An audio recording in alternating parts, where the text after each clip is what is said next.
Saya ada rasa kecewa, ada rasa tersinggung kalau seandainya kan tanggung jawab saya atau apa yang saya lakukan kepada istri itu dianggap tidak ada gitu. Karena kadang-kadang orang menilai tidak terlihat, mereka menganggap itu tidak ada.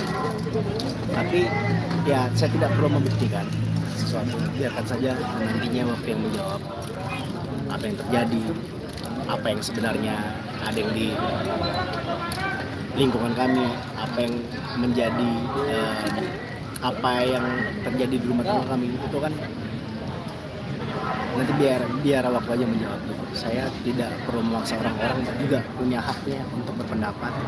Kalau mereka berpendapat seperti itu ya silakan, tidak masalah. Namun ada kalanya nanti saya pasti akan meluruskan gitu. Termasuk soal yang banyak hal lah. Iya, sebenarnya gini, saya tuh kan dulu memang jarang posting. Jadi kegiatan saya itu jarang saya posting. Makanya banyak yang menganggap saya tuh tidak bekerja, saya itu tidak melakukan sesuatu apa-apa. Padahal kalau kita berkaca, kalau kita lihat, kalau mungkin anda tahu siapa itu Khaby Lame, Khaby, seorang selebgram dari Italia, itu dia tidak kemana-mana, hanya di rumah, hanya mengejar konten di rumah. Tapi kalau kalian lihat Khaby Lame kembali lagi, itu adalah sosok orang yang membuktikan bahwa dia hanya di rumah namun mampu menghasilkan belasan miliar, bahkan puluhan miliar. Nah, bayangkan kalau orang itu tinggal di Indonesia, dia akan dikatakan seperti apa? Mungkin dia akan dianggap ngepet kan, kasarnya gitu kan. Ya itu tadi, karena banyak masyarakat awam kita yang melihat bahwa, yang menilai bahwa kerja itu harus terlihat, dan juga bukan salahnya saya sih. Saya itu kan orangnya dari dulu tidak selalu memposting kegiatan sosial saya. Lagi meeting saya tidak pernah posting. Saya memposting apa yang saya senang lakukan, bukan untuk kebutuhan publik gitu kan. Gitu. Jadi sehingga akhirnya menimbulkan persepsi tersebut di masyarakat. Padahal kalau kita berbicara secara logis ya, hilangkan kebencian Anda terhadap saya, hilangkan rasa tidak suka Anda terhadap saya. Kami ini kan sama-sama anak-anak yang mendapatkan berkah setelah pertemuan kami.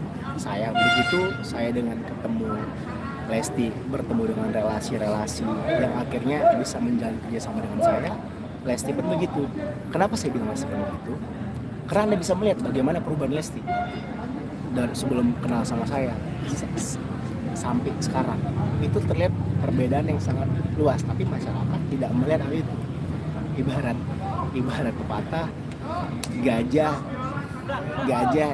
semut di gajah di pelupuk mata nggak kelihatan, semut di seberang lautan kelihatan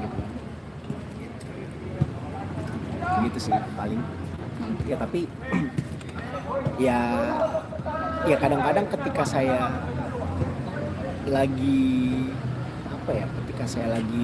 ada kalanya, sekarang manusia biasa gitu, ada kalanya saya ke-trigger dengan hal itu.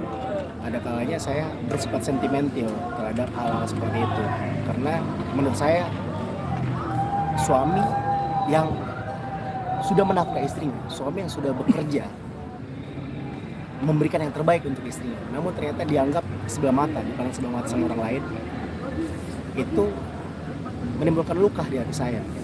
Karena orang-orang yang menilai ini kan hanya melihat dari luar, hanya melihat dari media. Makanya ya mudah-mudahan harapan saya ke depannya ya media, saya harap bisa memberikan berita yang aktual, berita yang faktual lah, bukan berita-berita yang terkesan menggiring opini untuk menghujat di salah satu pihak. Terus kadang-kadang istri saya menguatkan gitu.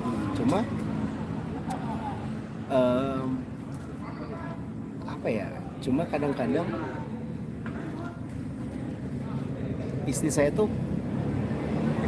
pengen meluruskan, tapi dia sendiri memang bukan tipe yang mau nih lo gue menunjuk pembuktian gitu segala macam di ya, sosmed gitu.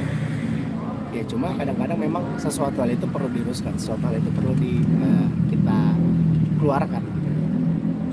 Itu dan ya kadang-kadang memang istri juga lah yang tetap menyemangati saya bahwasanya apa yang terjadi di rumah tangga ya yang paling tahu itu kan kita. Karena kan selama ini orang menganggap pekerjaan itu harus di TV. Kalau kita balik ke belakang gimana? Dulu tahun lalu saya di TV 5 program, Lesti cuma 1 program, Lesti cuma 2 program. Barang saya ada tas, saya ada tasbih, sinetron, OTW, host di Lida sama Facebooker. Tapi tidak ada orang yang orang menutup mata tentang hal itu gitu. Tapi ketika sekali saya tidak berada di TV, lalu Lesti muncul di TV, orang langsung menganggap bahwa wah, istrinya pasti cari duit. Orang langsung menganggap seperti itu. Padahal setelah saya diambil sahamnya beberapa persen, itu kan saya mendapatkan cash out yang cukup besar bagi kami saat itu lewat perusahaan yang saya dirikan, lewat perusahaan yang saya bangun gitu. Nah makanya saya saat itu berpikir untuk ya udah gue istirahat dulu deh di TV. Gue pengen coba jalanin bisnis, coba membangun jaringan bisnis, karena saya juga ada tanggung jawab kepada investor, bukan tanggung jawab secara hukum ya, tapi tanggung jawab secara moral, karena saya kan udah mendapat uangnya besar gitu. Insya Allah ada beberapa hal yang memang mau saya jalanin sih, cuma kemarin sempat tersendat. Doain lah mudah-mudahan di 2023 nanti bisa take off kembali. Ya anggaplah saat ini kita landing dulu karena cuacanya kurang bersahabat. Namun nanti ketika siap waktunya, ketika kesempatan sudah ada, kita take off kembali. Ya sebenarnya kita kan sudah expand ke beberapa model bisnis ya. Saya sudah punya F&B, sudah punya snack juga. Namun saya akan mencoba sesuatu hal baru lah nanti. Ditunggu aja lah sesuatu yang belum ada di bisnis yang kita punya sebelumnya. Digital kan kita udah ada. Sebenarnya mencibir juga mereka nggak ada alasannya. Mereka mencibir hanya karena satu, mereka termakan judul berita. Satu lagi, mereka berasumsi.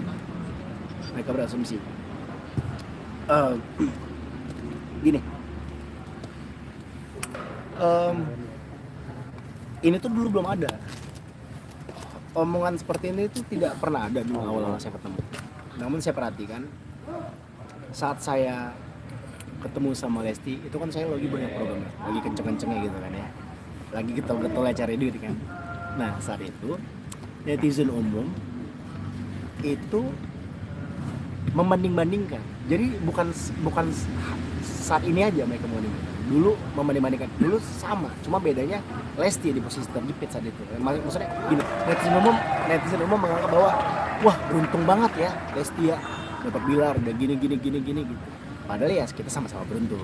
Nah lalu tidak lama setelah itu mungkin maksudnya ada satu oknum fans yang mengangkat berita lah, yang membuat postingan, membuat konten bahwasanya wah enggak lah, bukan Bilar doang yang beruntung, Lesti juga dia pebisnis segala macam, punya usaha ini, punya usaha itu gitu. Niatnya untuk membackup Lesti bahwa supaya tidak ada omongan miring tentang orang saat itu. Yang mana sebenarnya berita tersebut kayak yang dibilang Lesti punya rumah makan di villa di Punclut sama bayaran yang ditinggi-tinggikan oleh mereka, bayaran off-air yang ditinggi-tinggikan mereka, itu sebenarnya tidak seperti itu. Saya udah mengkonfirmasikan langsung. Nah, awal saya tidak mempermasalahkan hal itu. Namun pada akhirnya ketika kondisi sekarang saya tidak bekerja, ini jadi bumerang. Ini menjadi bumerang gitu. Orang menganggap bahwa wah, Lesti dibayar segitu, pengusaha ini kok dia nggak ngapa-ngapain gitu. Jadi menjadi bumerang. Padahal selesai konfirmasi ke anaknya bilang bahwa itu bukan punya Dedek. Lagi kalau punya Dedek pasti dia akan promoin gitu kan. istilahnya. Nah itu maksud saya. Jadi tidak semua apa yang kalian dengar belum tentu itu menjadi realitanya. Jadi cukuplah berkomentar yang sehat-sehat aja gitu. Karena walaupun kita public figure, bukan berarti kita dihalalkan untuk dihujat. Karena bagaimanapun kami juga punya hati, kami juga manusia biasa. Kalau dikata-katai, dicaci, dihina, itu bisa sakit juga gitu. Kami hanya manusia biasa. Jadi tidak ada undang-undangnya, wah dia artis, berarti dia harus siap-siap dihujat dong. Tidak ada begitu. Bukan berarti dengan ada orang public figure membuat kalian meringankan tangan kalian untuk berkomentar yang negatif-negatif. Apalagi sesuatu itu ada sesuatu fitnahan. Bayangin dosanya seperti apa gitu. Nah, apa namanya ya, buat rekan-rekan media ya tolonglah, maksudnya kalau ada judul jangan sampai ya mengarahkan orang lain untuk menghujat orang lain gitu. Membuat opini maksudnya. Ya seperti mengarahkan untuk menghujat orang lain gitu. Resolusi 2023? Terlalu. Untuk resolusi yang pasti mudah-mudahan keluarga saya semakin diperkuat. Tidak ada kami lebih kuat lagi dalam menghadapi hal apapun. Mudah-mudahan saya juga bisa semakin belajar, tidak hanya menjadi suami yang baik, namun juga menjadi ayah yang bisa menjadi tauladan bagi anak-anak saya. Ya apapun kesalahan yang pernah saya lakukan, ya saya bilang apapun ya kesalahan yang saya lakukan gitu. Karena ya saya kan nggak sempurna, pasti ada kesalahan yang saya lakukan. Mudah-mudahan saya bisa belajar. Terus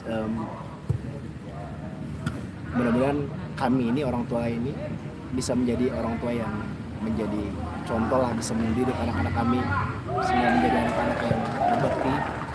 Terus resolusi untuk dalam bidang karir ya mudah-mudahan kalau memang Allah atau Tuhan masih mengizinkan, ya mudah-mudahan saya bisa kembali lagi ke layar kaca.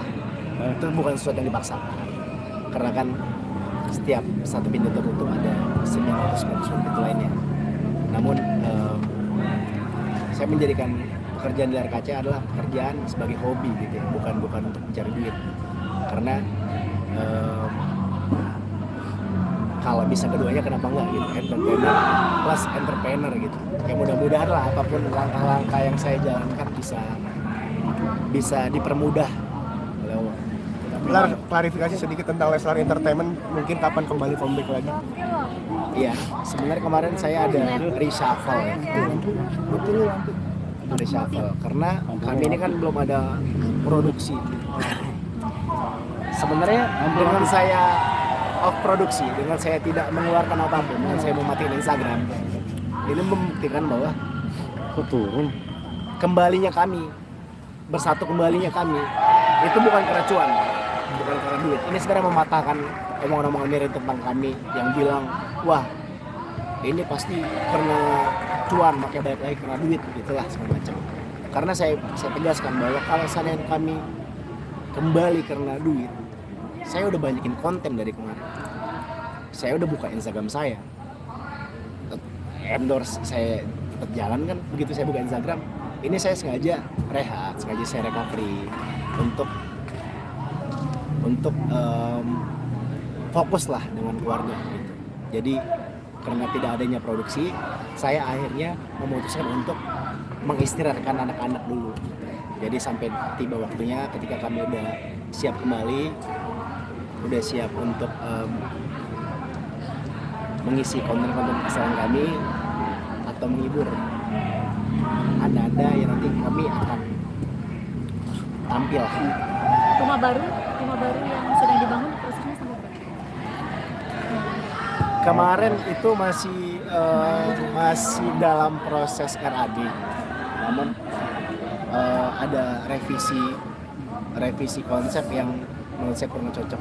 Doain aja untuk rumah. Leslar Entertain tapi nanti begitu Cube komplek yang bakal naik, ada turun wajah-wajah dulu. baru atau mungkin ada beberapa wajah lama juga. Saya belum bisa memastikan. Iya, saya belum bisa memastikan seperti saya bilang tadi, saya pengen rehab dulu gitu kan. Ya siapa tahu meskipun ada pergantian, kita dapatnya orang yang lebih baik lah daripada sebelumnya. Diganti bukan berarti tidak baik, diganti hanya mencari yang lebih baik. Jadi kira-kira berapa lama nih Rehat sampai mau mulai konten lagi? Ditunggu aja. Tunggu aja. BBL mau ulang tahun yang ke setahun gimana? Iya, nggak terasa anak saya udah mau setahun. Lucu Ada. ya. Ya, yang pasti ini momen setahun, momen yang saya persiapkan untuk anak.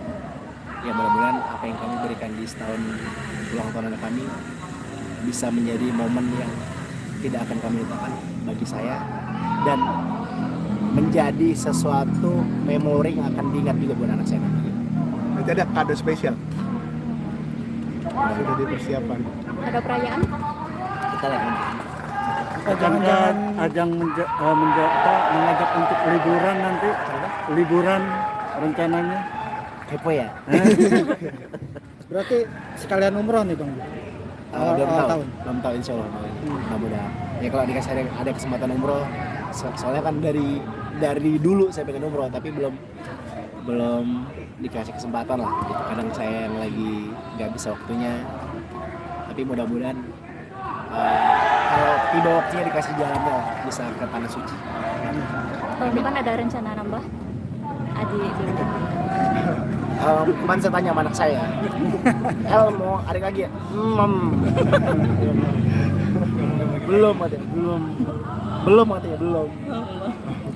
Tapi ada informasi katanya Bang Di mau ke Jepang. Ya kalau saya ke Jepang, paling saya memang karena ada urusan, bukan karena untuk tinggal di sana. Itu kan dulu banget pas ketika saya lagi struggle, saya pengen ke Jepang. Tapi sekarang kan kondisinya saya sudah punya keluarga. Ya, lalu mata pencarian saya kan ada di sini, kerjaan saya di sini, usaha saya di sini. Jadi saya belum kepikiran sih untuk di sana. Tapi mudah-mudahan nanti siapa tahu kalau jadi ada kerjasama di sana, kita bisa ya bukan stay tinggal tapi ya sesekali lah mungkin sana entah 6 bulan sekali atau setahun sekali. Lar di antara banyak negara kenapa Jepang maksudnya yang Karena Jepang itu tempat yang sangat asik, tempat yang sangat berkesan. Satu, mereka semua ada tempat wisata, pemandangan yang bagus, tempat perbelanjaan, pusat perbelanjaan yang menarik, sama warganya itu ramah-ramah. Terus belum lagi kulit ini yang kita kan yang paling senang itu kuliner ya kalau keluar negeri ya. Dan di Jepang ini saya rasa lidah mereka tuh hampir sama dengan lidah kita, seleranya. Jadi itu yang membuat saya nyaman. Di samping memang warganya luar biasa banget. Saya berkali-kali kagum dengan warga Jepang. Dan saya rasa warga Jepang itu ya tidak pernah jahat deh jarinya kayaknya. Tidak pernah ngata-ngatain orang lain, tidak pernah iri sama kehidupan orang lain, Nggak pernah kepo. tidak ya kepo, iya, dan tidak pernah kepo juga loh. Warga Jepang itu dia nggak pernah kepo. Justru dia menganggap bahwa ya udah urusan lo, gitu, urusan gua punya urusan tersendiri yang mesti gua selesaikan. Daripada gua ngurusin lo tapi urusan gua nggak terselesaikan, mending kita masing-masing aja. Dan satu lagi, ketika saya nanya tempat misalkan di mana ya tempat ini, dia bukan menunjukkan tapi dia mengantarkan saya gitu. Itu salah satu hal yang saya kagumin gitu, etikanya, adabnya itu luar biasa. Ya mudah-mudahan ya saya juga melihatlah bahwa warga Indonesia itu sebenarnya ramah-ramah, supel sebenarnya. Cuma entah kenapa ketika di sosmed udah nggak ramah lagi. Warga Indonesia tuh ramah-ramah, supel. Iya, kalau kalian tanya sama turis asing yang kesini pasti pada bilang ramah, warga Indonesia supel. Tapi entah kenapa jari mereka tuh nggak ramah. Iya, pedes. Sok tahu ngomong berdasarkan katanya gitu, dokumenter berdasarkan katanya. Ya, tapi itulah uniknya kehidupannya. Ya, karena kita kan nggak selalu bisa disukai gitu, tidak selalu bisa tetap dikagumin. Yang terpenting bagaimana cara kita tetap berbuat baik aja lah. Karena kadang-kadang kita udah berbuat baik aja tetap dianggap salah sama orang lain gitu. Bang Di, bocoran dong, katanya Trio Gresek mau balik lagi nih. Gresek. Trio Gresek. Trio. Iya, katanya mau balik lagi nih. Ada project baru. Belum tahu karena Haris kan lagi sibuk dengan strippingnya. Sudah punya jalannya masing-masing lah gitu. Haris di ininya dengan strippingnya. Adik juga lagi nyari-nyari judul yang cocok, dan mudah-mudahan lah nanti kita comeback lagi, saya bisa punya program sendiri. Ini bukan hanya saya punya program, tapi saya bisa produksi sendiri. Karena kan dulu tuh saya sempat hampir produksi sendiri, cuman batal karena ada suatu kondisi yang tidak bisa saya jelaskan. Mudah-mudahan nanti insya Allah saya punya program yang saya desain kembali. Kalau dulu kita sempat punya reality show, namun mudah-mudahan nanti ada sesuatu yang lebih besar lah yang bisa Leslar kerjakan. Tapi rencananya kalau bikin programnya apa sih Bang Di? Pengennya kayak apa Program gitu? keluarga berencana. Pengennya kayak apa gitu, reality show mungkin bantu-bantu orang. Kita lihat lah, enggak sih. Ya karena kita kan core bisnis kita sebenarnya bukan hanya di YouTube ya. Kita di media, kita buat event-event juga. Kita kemarin sempat create event kalau kalian pernah lihat. Cuma sempat juga hampir jadi kita nge-create event, rangkaian event di Sumatera, namun batal karena satu kondisi. Ya mudah-mudahan nanti untuk di PH-nya, untuk di production house-nya bisa jalan.